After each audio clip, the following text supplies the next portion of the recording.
Olá a todos, meu nome é Maria Clara Carneiro, sou professora da UFSM. Vou falar para vocês um pouco sobre essa cena do quadrinho brasileiro. Então, a produção atual brasileira, ela vai surgir sobretudo na internet.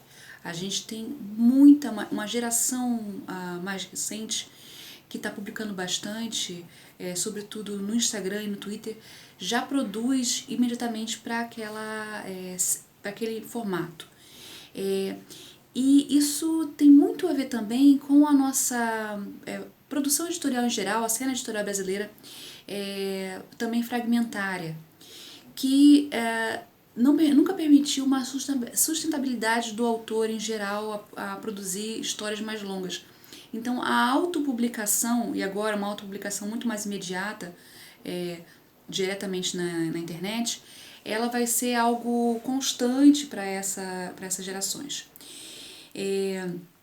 A gente tem um grande renascimento das histórias em quadrinhos no Brasil, que eu considero a partir dos anos 2010, por conta de uma retomada cultural mesmo brasileira, né? O incentivo a publicações, até a entrada das histórias em quadrinhos em bibliotecas escolares, a inclusão das histórias em quadrinhos em editais do governo para publicação também. Então, e vinha antes, né, um grande ato cultural brasileiro com a crise desde os anos 90, desde o governo Collor, né, em que a gente tinha uma revista como essa aqui, a Circo, que chegava no Brasil inteiro na década de 80, 90, no começo até 90, né, mas sumiu o quadrinho brasileiro de banca, as revistas, completamente. O quadrinho continua existindo, sobretudo, em jornais e algumas publicações esporádicas.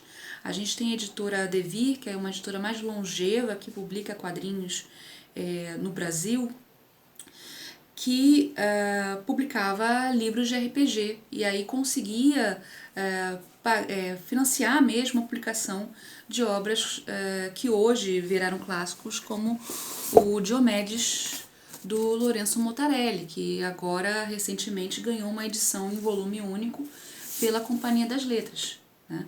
Então, fora obras como isso, né, saiu em 3 volumes pela Devir. Ele trabalhava para Devir como ilustrador de RPG e aí consegue fazer esse livro que hoje é um clássico nacional, em termos de qualidade estética, narrativa, e também fundador de uma certa linhagem estética também. Mas só depois de 2003, digamos assim, 2005, que a gente tem uma entrada sistemática das histórias em quadrinhos nas livrarias, tá?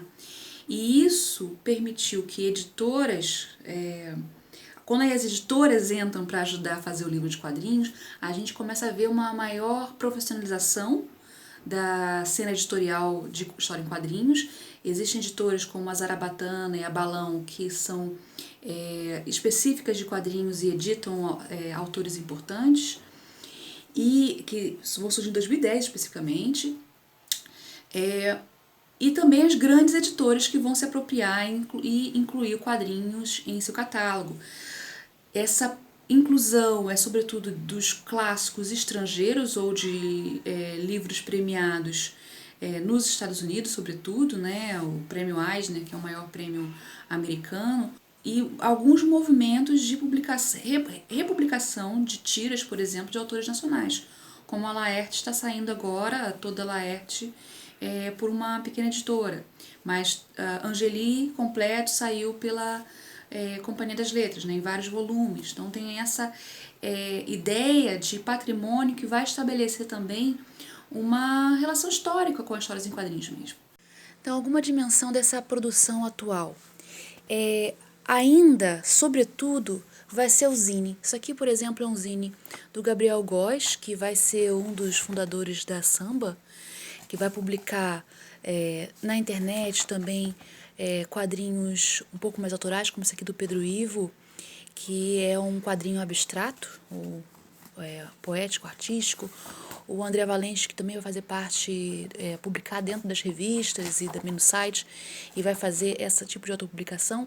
E a gente vê essa transformação do processo mesmo, que vai desde algo muito artesanal, que ainda existe, mas hoje a gente já tem autores se autopublicando em obras, em material muito mais de qualidade também, porque a qualidade da impressão se modificou. Isso aqui são algumas revistas, por exemplo, mesmo o Gabriel Góes que eu mostrei ali, faz esse Guernica dele, com uma gramatura diferente. Aqui a gente tem a republicação ainda, muito dessas tiras, por exemplo, desde o Veríssimo, né, que publicava essas tiras de jornal, vai criar uma antologia definitiva, ou o Rafael Sica, que surge na internet, vai ser publicado pela Companhia das Letras essas tiras, o Alexandre Lourenço também surge na internet, outro que tira de humor que vai ser republicado, assim como histórias que saíram em zines ou em revistinhas como a Menina Infinito nos anos 2000,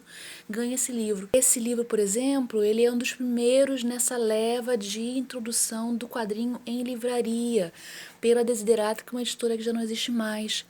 Ela era editada pelo Lobo, né, a editora era o Lobo, que vai publicar em 2009 esse romance gráfico, né, Copacabana, que é uma história inteira, algo que ainda tinha poucas histórias longas, né, com muita publicação, ou o Chibata, que eles publicam também, que pensando no período histórico do Brasil, e é um romance gráfico mais longo. Então, isso a gente tem, né? Do zine a essa produção autoral. A própria autora aqui, Bianca Pinheiro, que vai editar, ou o Gabriel Jardim também, que é mais recente, o próprio livro inteiro, e a qualidade vai se das gráficas vai permitindo um apuro. Por exemplo, o Gidalt, que é o primeiro jabuti de quadrinhos, da categoria jabuti de quadrinhos, capa dura, cores com uma impressão de muita qualidade, e ele que vai selecionar seu editor. Esse aqui é um dos poucos quadrinhos autoeditados que, na verdade, vai ter um editor, que no caso é o mesmo Lobo daqui. E algumas editoras que surgem a partir daí, né? A gente tem ainda no começo dos anos 2000, além da Desiderata, a Conrad, que eu já perdi por aqui, depois a Zarabatana, que vai publicar alguns autores, a Veneta também. Livros maiores, né, o Encruzilhada, com mais frequência, que vai compilar, por exemplo, no Angola Janga, que é um livro de 400 páginas, tem mais livros maiores que saíram recentemente. Então tem um papel importante dos coletivos, desde a samba até pequenas antologias, como tem aqui a Golden Shaw, e hoje a gente tem Pé de Cabra, a Escória Comics vai publicar também, a Cavalo de Teta, várias coletâneas, mas tem essa... ou autores publicando na internet e depois lançando em seus blogs. O grosso da publicação impressa vai escoar, sobretudo, em feiras. E isso até é um dos problemas, né, da pandemia, né, a ausência de feiras em que esses autores vão escoar todo esse trabalho. Então, vão vender também por algumas lojas especializadas, como a Ogra Press. Em Brasília tem a Cosmo e tem uma outra livraria, a Otto, né, que também vende quadrinhos. Isso vai ser divulgado muito por algumas revistas especializadas de quadrinhos, como a Plaf, que até tem um apoio do edital de Pernambuco, uma revista de jornalismo sobre quadrinhos, ou o blog Vitralizado, e o próprio Balbúrdia, do que eu participo, né, que fazem um trabalho de crítica e resenha dessas publicações. E a Algra Press, que vende esses quadrinhos online também. Então é algo muito difuso. Mas a geração mais atual vai publicar muito mais em Instagram, internet, e depois lançando via Catarse ou outros tipos de apoio coletivo, esse tipo de publicação. Só que o zine ainda existe, ainda tem muito zine. E alguns autores, como o Diego Guerlain, que não coloquei aqui, tem um desenho dele aqui, vai vender ainda nesse tipo de material. Talvez a vantagem da produção brasileira ser fragmentária, como é o que permite a sua subversão constante dos gêneros, reapropriação constante de obras estabelecidas, mas também isso acaba criando uma história um tanto pulverizada, não se reconhece muito os formadores, os autores formadores das gerações atuais. A subversão sempre esteve presente.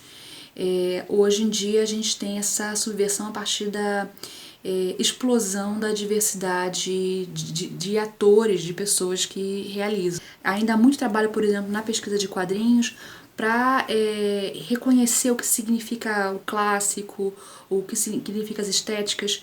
Só que também a gente tem essa profusão, e talvez isso seja a grande palavra para o quadrinho brasileiro, é a variedade e a diversidade, né? A diversidade, sobretudo.